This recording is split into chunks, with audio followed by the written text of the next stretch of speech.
Hello and welcome to the special edition of Flap in Focus. On September 4th, the day after Labor Day, voters in Massachusetts will go to the polls to vote in their respective primaries. In the Republican primary, there are two candidates for governor, incumbent Charles Baker and his opponent, who is with us today, Dr. Scott Lively.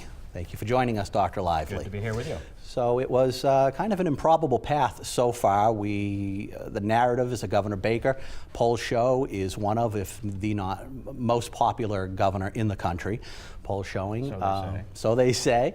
The plan was that he comes out of the convention basically with a near unanimous endorsement, runs unopposed in the primary, then goes on to easily defeat his Democratic challenger, as Bill Weld did back in 1994. But as things happen in life, things don't go as planned. So at first you weren't supposed to get enough signatures to get on the ballot, and you did.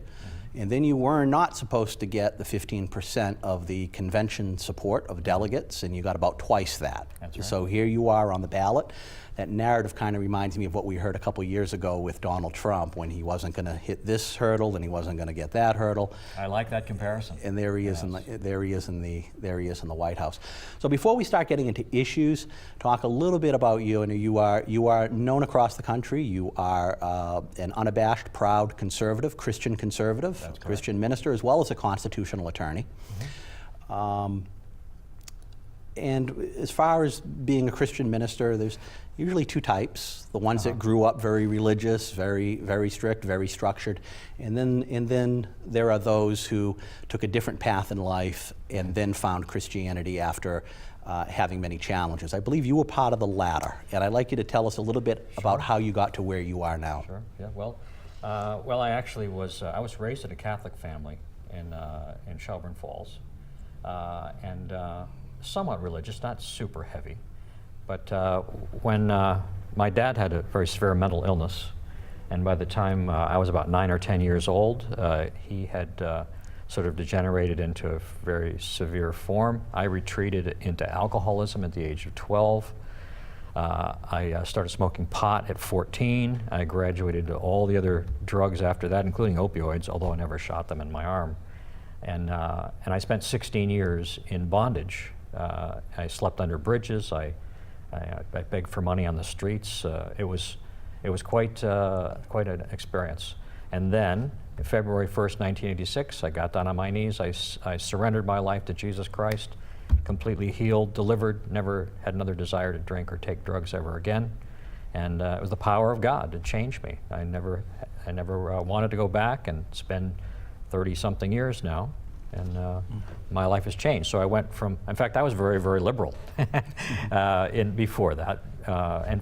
And then now I'm as far over to the conservative side as I used to be over on the liberal side. So, the opioid crisis is something that is really tearing apart an entire generation. And we hear a lot of politicians talk about it and how they're going to address the opioid crisis.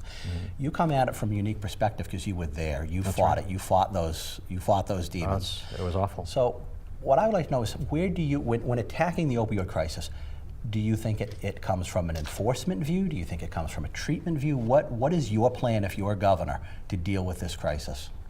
Well, most people who are dealing with this from a policy standpoint have never been through it themselves.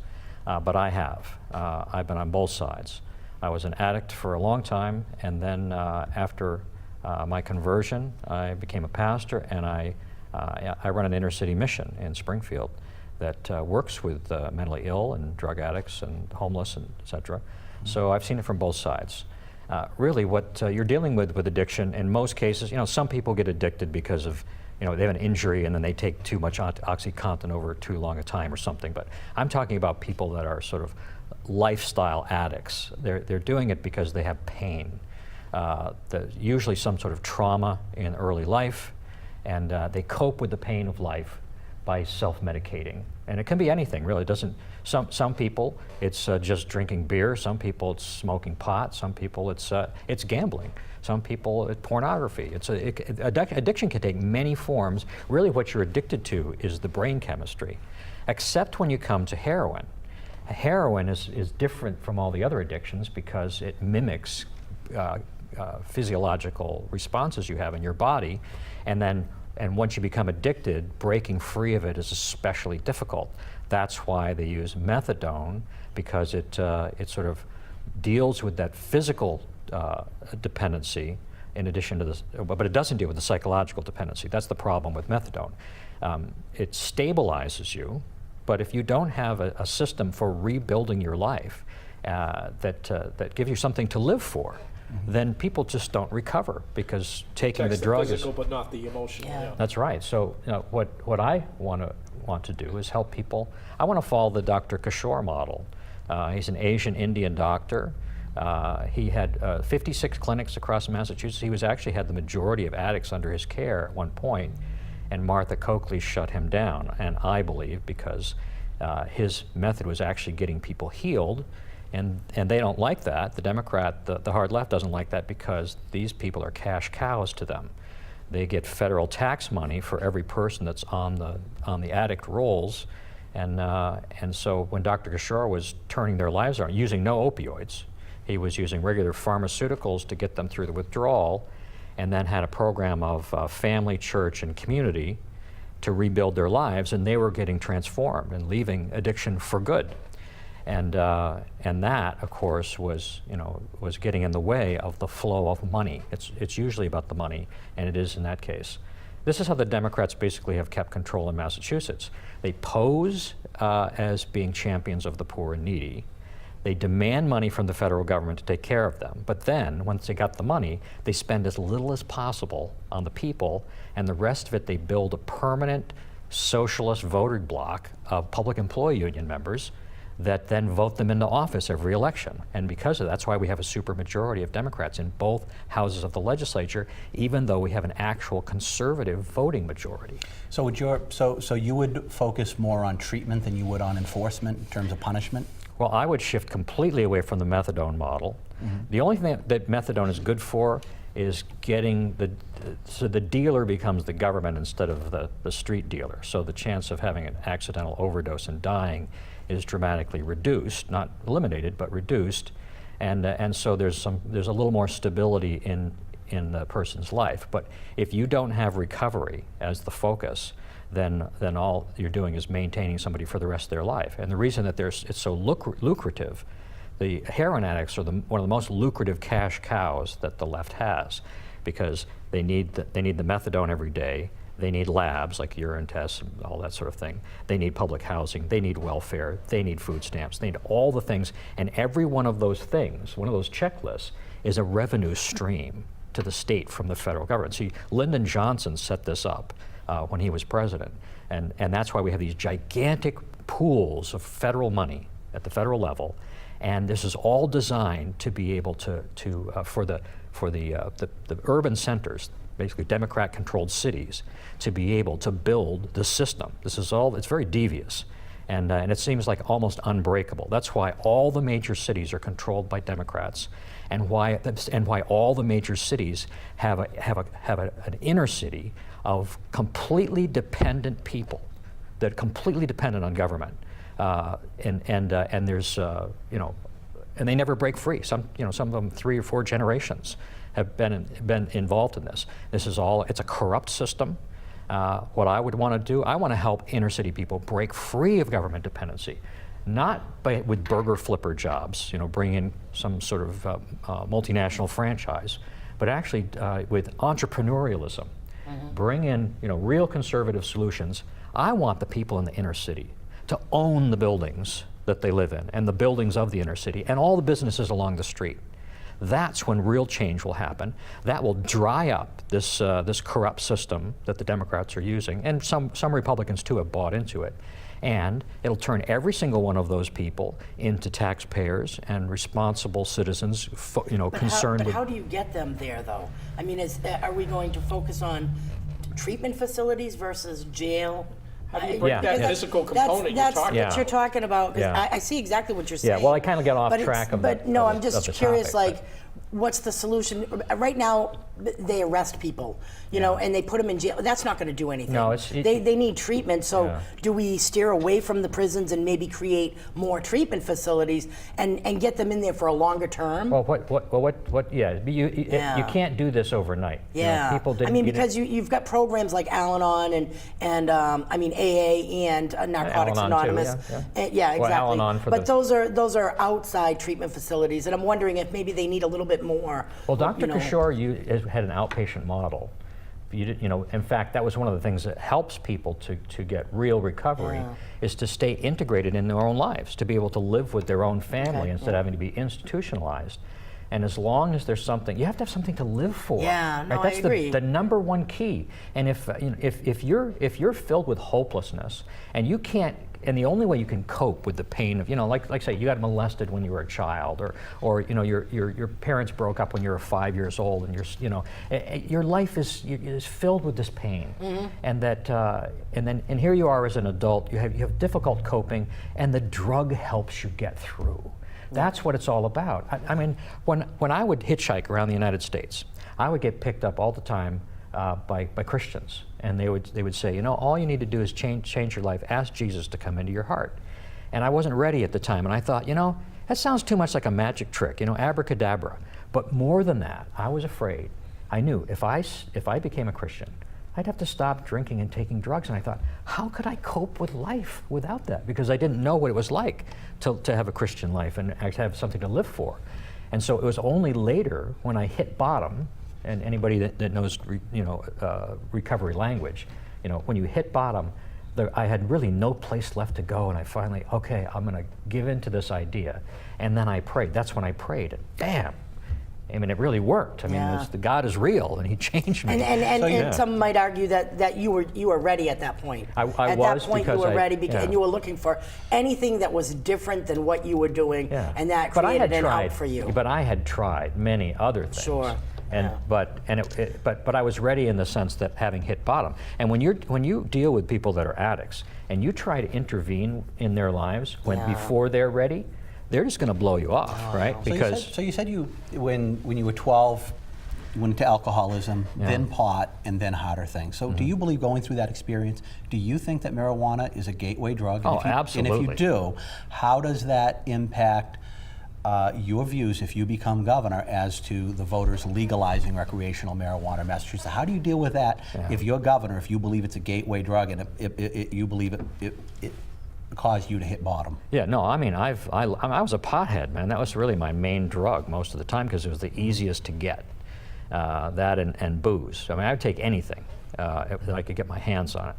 But those were the two things that were most readily available. And I know that especially for kids, right now, my inner city church in Springfield is right next to Commerce High School. And every single day, there are 20 or 30 kids that go behind the church or nearby doorways, and they get high before they go to school. And I'm telling you, those kids can't learn anything with their head full of dope. And so they're guaranteed failures unless they're tweaking the results in some way to just pass them to the next grade, if you talk to community college teachers, you know that's exactly what's going on, is they're just passing them along because they don't want to clog up the system and they don't want to have bad marks on their schools.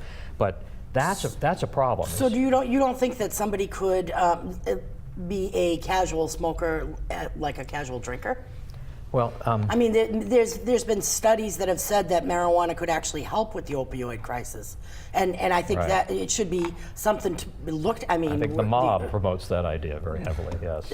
Well, it's something. It's out there, and Look, this is Massachusetts, so you've got a medical majority marijuana. of people. Medical marijuana. I don't have a problem with that. If there are some things that it does legitimately work for, but any drug that you're taking in order to just, pot is different than alcohol. Alcohol dissipates like that. You drink that, and by the next morning, it's gone out of your system. Pot, the chemicals in pot, they build up in your cells, actually build up in your fat cells. So actually, when you're trying to recover from pot addiction, and it is extremely psychologically addictive. It's not physically addicted like heroin is, but psychologically, it's very addictive. In fact, you talk to people that smoke pot, and you find out that they've been doing it every day for 10 years, right? That's not normal. They think, oh, it's okay, it's okay. And they're making arguments like you just made about, oh, it's okay recreationally. But when you're doing something habitually every day for 10 years, there's something wrong. That's not healthy behavior. And what's happening is that all that, the THC is building up in your fat cells. So when you try to quit, then it actually, and you burn those cells, you're releasing the chemical into your body. So relapsing from pot withdrawal is actually not that uncommon.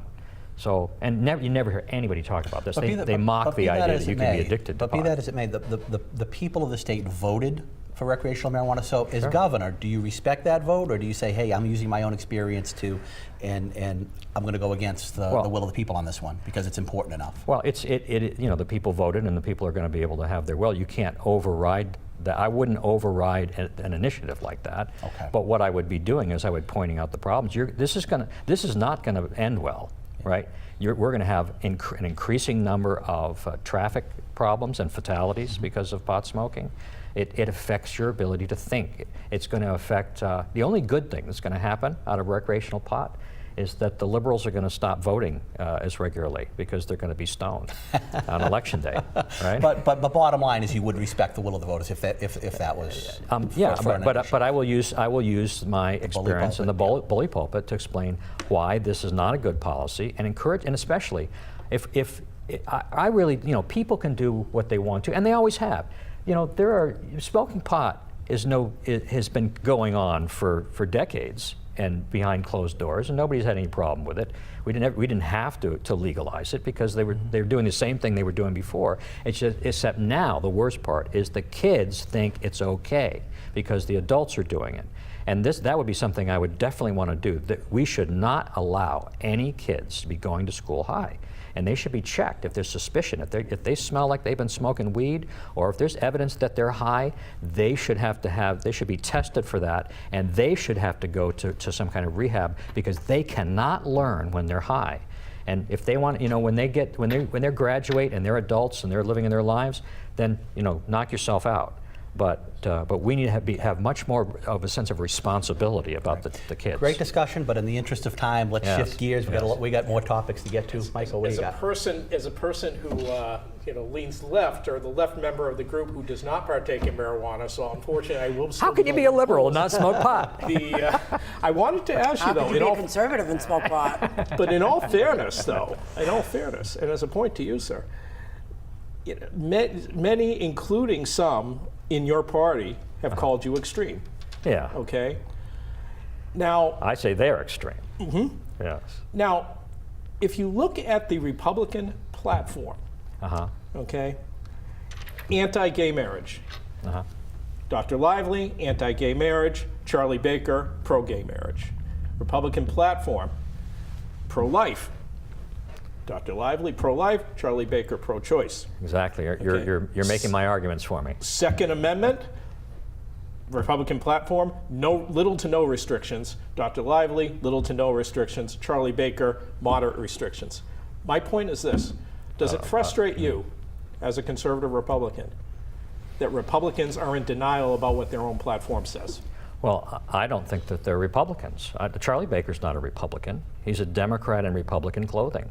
Right? What defines you as a Republican? It's the platform, right? So what we have is we have Democrats inside the Republican Party that have just they're like Trojan horses. They're not really in alignment with what Republicanism stands for. I'm a full spectrum, authentic Republican, and so I have a pretty good chance of actually beating Charlie in the primary because of that, even against the outrageously stacked deck that they've been put me through here, just because the real Republicans are tired of dealing with rhinos, Republicans in name only. And what about the ones that say, "Look, this is our only chance in Massachusetts"? Are they being true to their Republican selves? It's a lie, right? Ronald Reagan proved that it was a lie, right? He was a full spectrum fiscal and social conservative. He was outspokenly pro-life, right? And he won in 80 and 84, the only Republican president since Eisenhower to do it. And A lot of demographics change in 35 years, though. Scott Brown ran against gay marriage, and he won quite handily, right? And that wasn't very long ago. And the only reason he lost his re-election is because he turned traitor on that. He went to the left, and then we booted him out like we should have. The real reason why we don't have more examples is because the rhinos, ever since Weld, have suppressed the conservatives in the primary season, right? That's why my vote, almost double the 15% I needed in the Republican convention in 2018, is historic, literally historic. The conservatives weren't expecting it. Right? They were not. They thought they'd keep me under 5%. And when I got up and I gave a speech about authentic conservatism, authentic republicanism, the people jumped up out of their seats and ran to vote for me, even knowing that their vote was being monitored by Baker's goons who were watching how they voted in real time on video cameras. And I got that number, even though Charlie had hundreds of superdelegates pledged to him, just like Hillary v. Bernie, and I had none. I think I actually would have taken that nomination, or had a pretty good chance of it, if it hadn't been for those two things, the open ballot, not a secret ballot, and the superdelegates. So Michael touched on it, and you brought up again the gay marriage issue. And I know in a previous interview I did with you, you basically said that's settled law. You have bigger fish to fry. But you are known nationwide, really, as someone who stands very, very hardline against gay rights. One of the problems that we have is the progressive movement.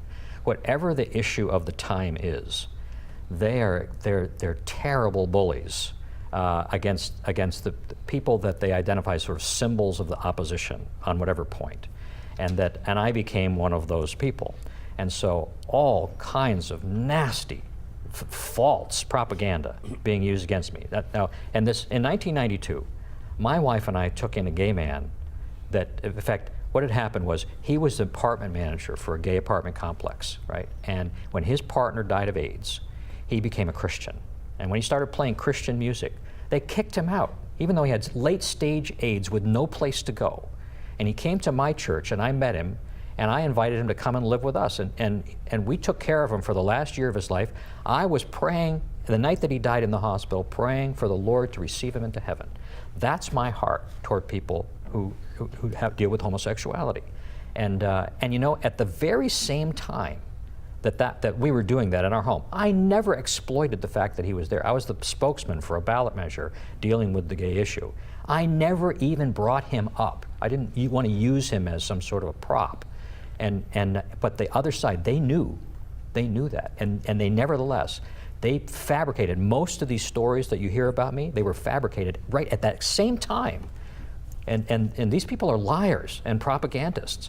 And you know, the truth, when people have a chance to talk with me and we talk through the issue, the most common thing is they'll say, "You're nothing like I thought you would be." Why? Because when someone paints a false picture of you and they repeat it over and over and over and over again, then people think they know you, even though the stuff that's being said is not true. Would an openly gay person be eligible to serve in your administration in a cabinet level position?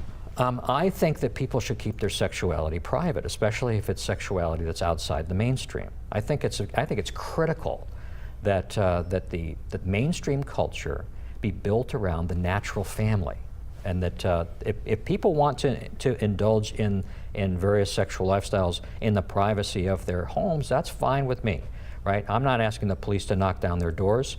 In fact, what I consider a conservative homosexual, and I've worked with lots of conservative homosexuals over the year, nobody would know because they don't advertise it, right? They're not putting that forward. But in fairness, twice in this interview you have referenced your wife as a couple, and there's nothing wrong with that. Obviously, that's part of your life.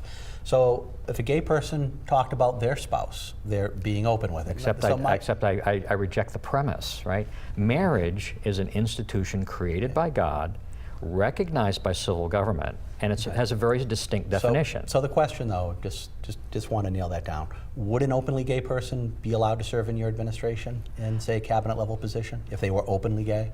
Let's say they don't flaunt it, but they refer to their husband just interchangeably. My policy would be don't ask, don't tell, right? I think that was the effective compromise that we had in the military until the left was not satisfied and they forced the change under Obama. Don't ask, don't tell. And the same thing with people that have adulterous relationships, that are having sexual relationships without being married.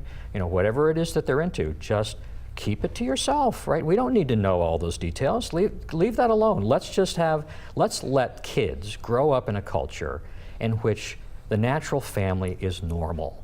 And that, like we used to have, right? The 1950s, right?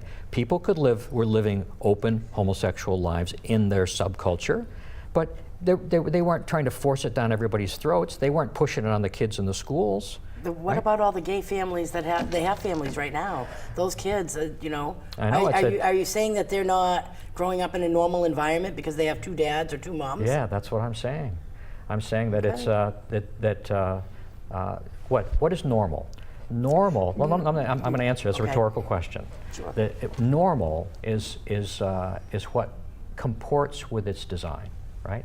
That the purpose of the eye is to see, and you know that because that's how it's designed and that's how it's functioned, right? The purpose of family, the purpose of sexuality is it's male-female complementarity.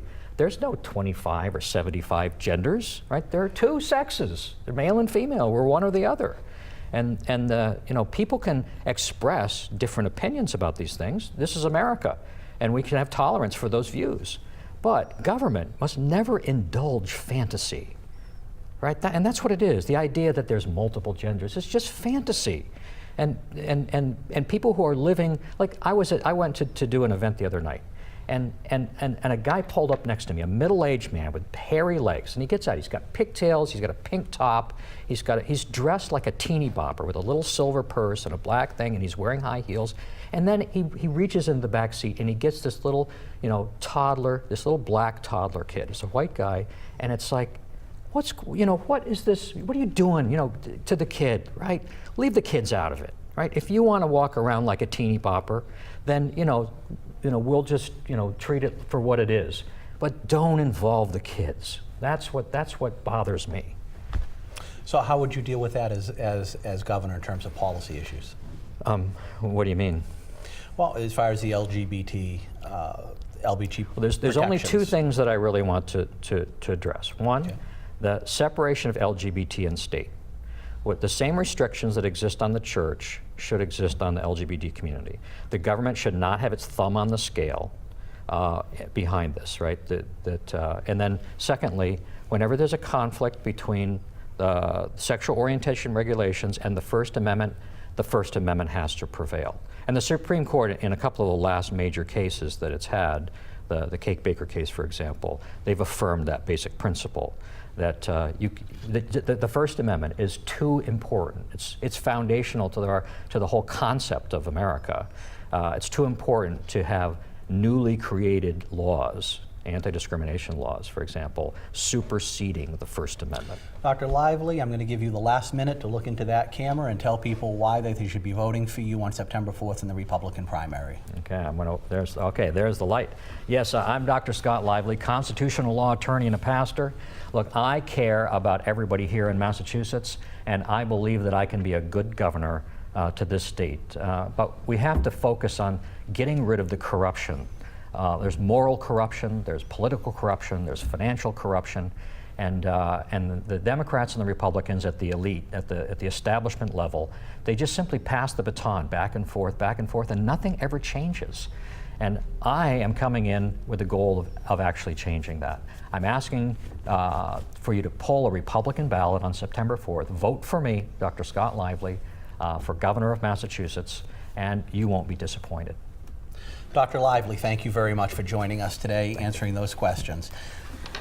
And that'll do it for Flap in Focus. We'll see you next time. Bye-bye.